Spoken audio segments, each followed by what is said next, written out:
Hey everybody, it's Karen again.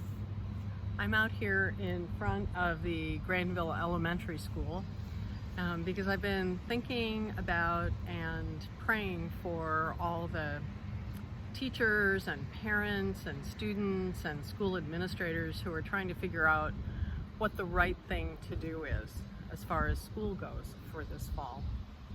And part of the problem, as I've been reading about this and reading on Facebook and talking to parents, is figuring out what right even means. I was reading a book this morning. It's called, it's from Anne Lamott, Almost Everything, Notes on Hope.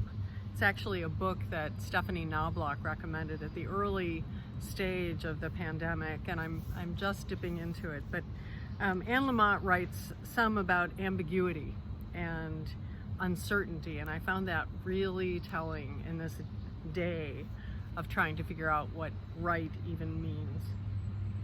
She says, everything true in the world has innate contradictions.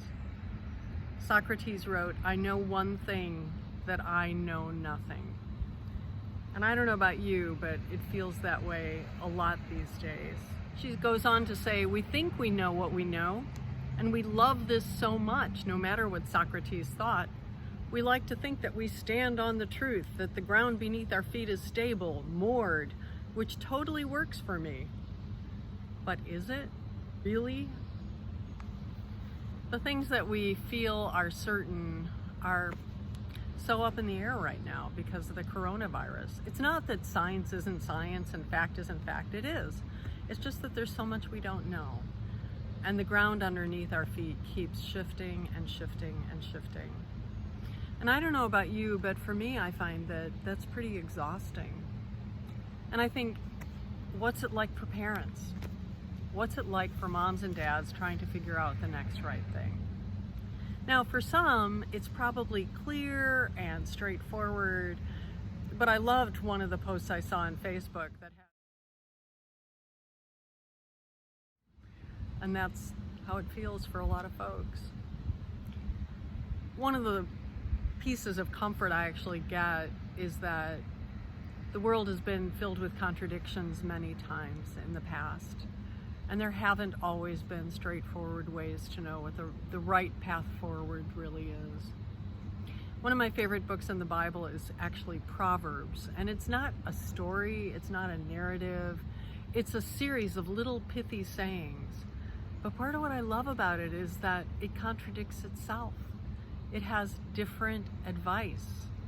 And the only guess that scholars have is that it's because the world changes and the advice for one day isn't the same as the advice for the next. In chapter 26, there's two verses right back to back.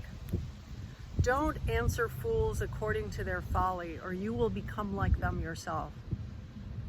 The very next verse. Answer fools according to their folly, or they will deem themselves wise. Which is it? Sometimes it's a struggle to know what right really means. And my prayers are with all of you who are trying to figure that out for this discombobulating time. I pray for calm in the midst of anxiety, for humor in the midst of pain, for creativity in the midst of conflict.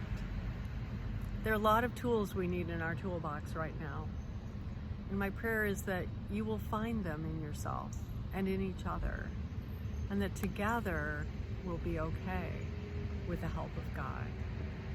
So be well, stay safe, keep the faith.